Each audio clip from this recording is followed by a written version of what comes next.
With the Lucky Land Slots, you can get lucky just about anywhere. This is your captain speaking. We've got clear runway and the weather's fine, but we're just going to circle up here a while and get lucky.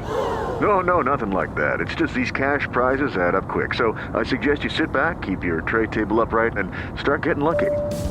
Play for free at LuckyLandSlots.com. Are you feeling lucky? No purchase necessary. Void where prohibited by law. 18 plus terms and conditions apply. See website for details. Say, kids, what time is it? It's kind of like watching TV, but, in your car.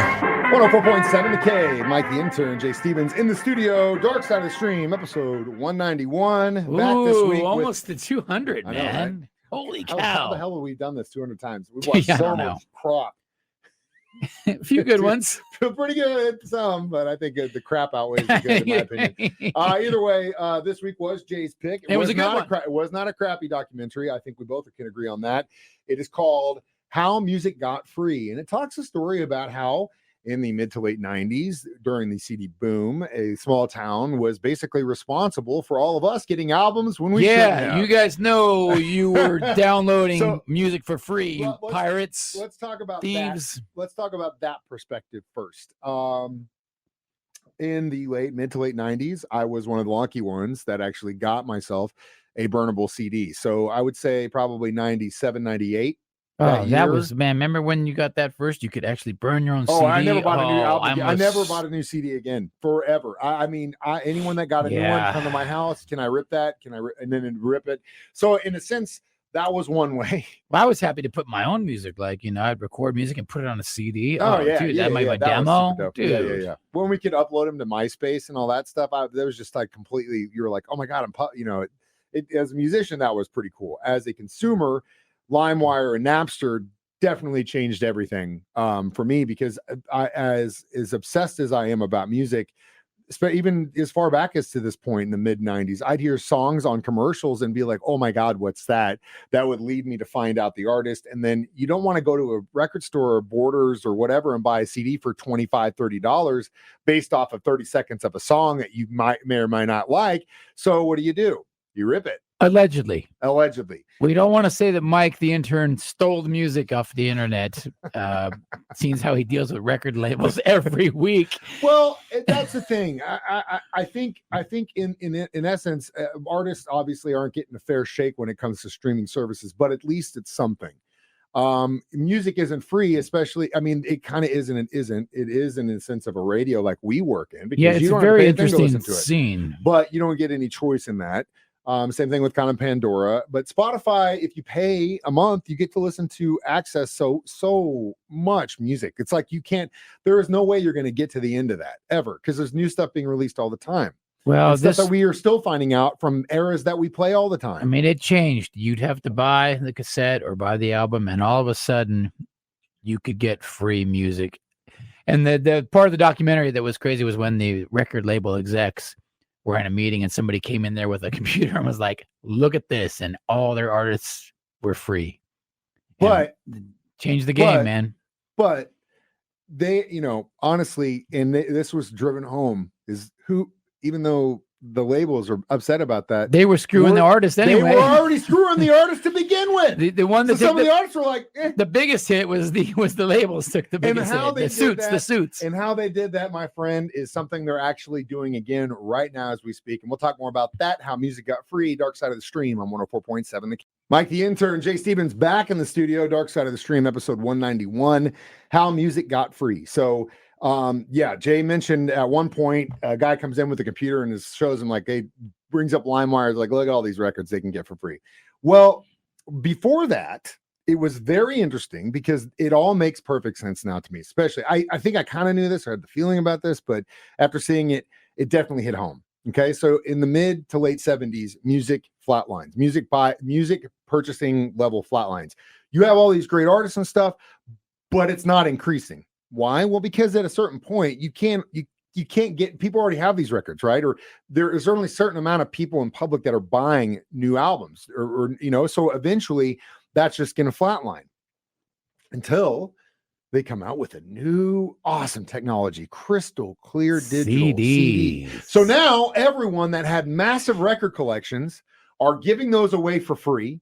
That's where I come in and go get them really cheap at the thrift stores and all Ooh, those nice. stuff. That's where I started collecting when everyone started getting them away. And then they rebuy all those albums they have now on digital. And the record labels are swimming in cash. And that was a big thing. Like now, an album comes out, it's like a surprise. You're like, oh my God, they just released a record? Nothing. Back then, when they would release an album, it was like a movie premiere. Oh, yeah, it was a big Labels deal. had so much damn money to throw at that crap. It was unbelievable. Videos, MTV, Refs, A&R ads, guys, magazines, ads, marketing. Dudes jumping out of airplanes. Yeah. I mean, it literally sky's the limit. And why? Because again, it just surged. Everyone's buying CD players. They're rebuying their album collections. And then I think the markup was better on CDs, right, my than God, vinyl. What was like cost $1 to make it? Yeah, and they were selling for huge bucks, 30 right? at the beginning. Like I still to this day remember walking to like Borders, like bookstores, and they were like the most expensive. CDs were like 35 plus. I mean, it's just like insane, right? Well, guess what, guys?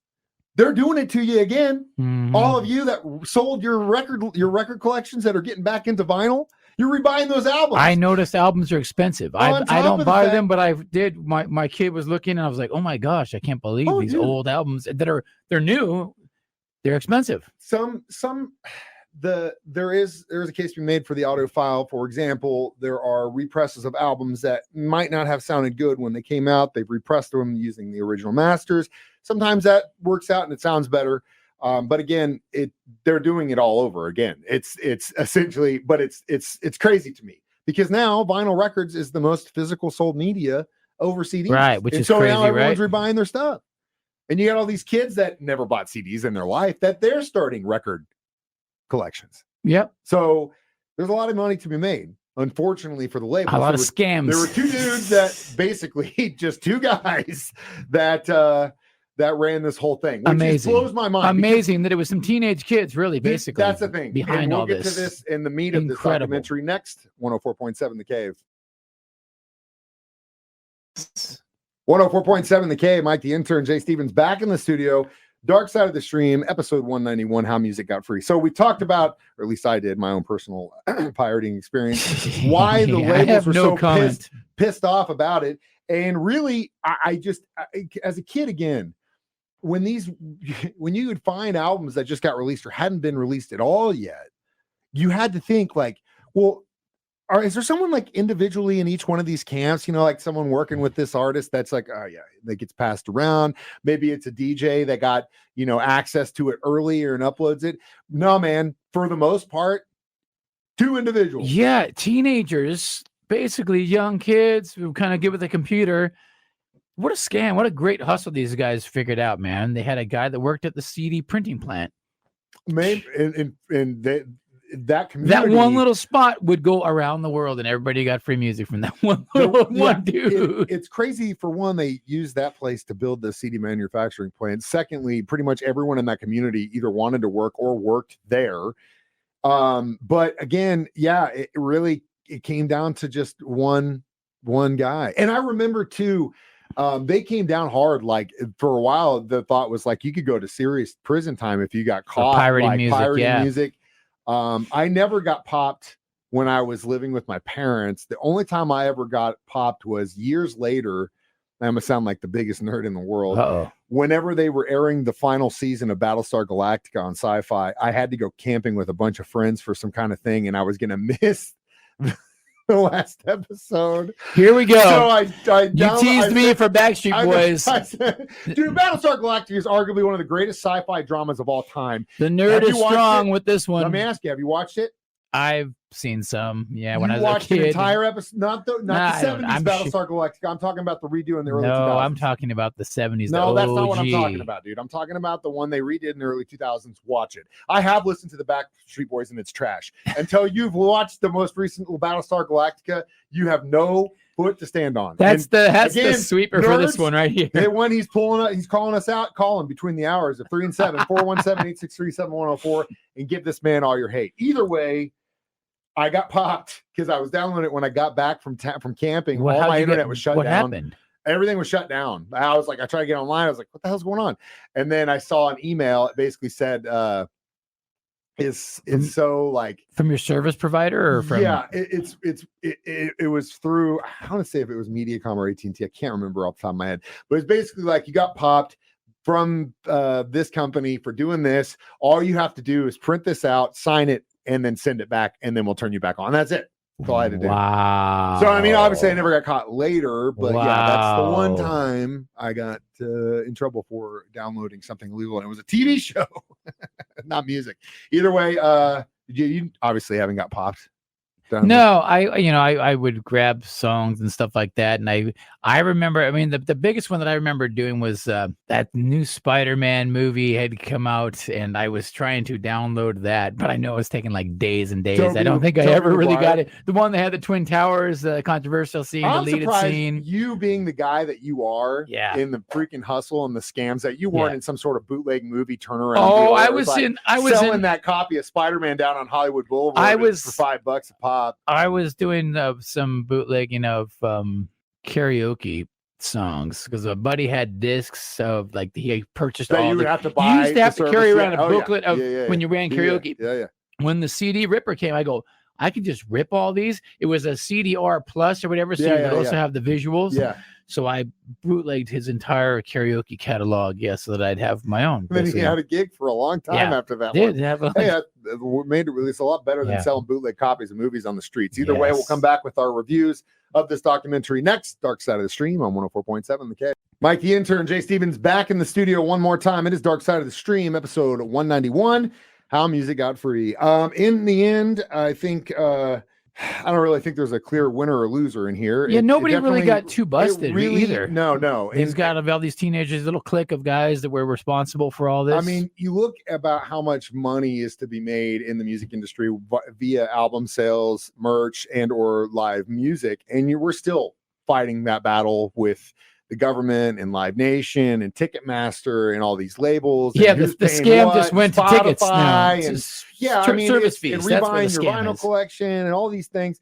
At the end of the day, you got your money. You speak with your money, and that's the big. And we all decide what's worth it to us and what's not worth it to us. I will pay that Spotify subscription forever because I have to listen to music 24/7. And when I find out about a band or a group that I've never heard of before or someone that's new, I want to always listen to it. Again, I just want to have an idea. I don't buy off the cover. I buy with what I hear. So again, thanks to you dudes on the East Coast of this country for allowing me to get access to a lot of music when I was a kid that I otherwise would not have had access to. It was a good documentary. It was really amazing to see that it all stemmed from a few teenagers. I had no idea. No idea. I know I thought about this and I many times in my life that I go, where did all this crap come from? Now we know. Who knew? And thank you, brothers, for doing it. I appreciate you very much. And so does my CD booklets that are just packed to the brim with a bunch of recordable CDs. As we do, how many recordable CDs would you give this documentary? I'll give it a good 4. Yeah, I would agree. Great story. Solid 4. It's nice. It was a very good documentary. It seemed pretty concise. It was only 2 episodes, right? It was nice. It wasn't drawn out. And they had a really good, a lot of industry people, producers, musicians, record A&R guys.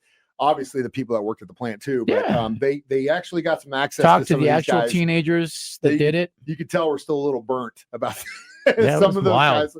Guys. Eminem's in there talking about it. Iovine was still pretty pissed. Yeah.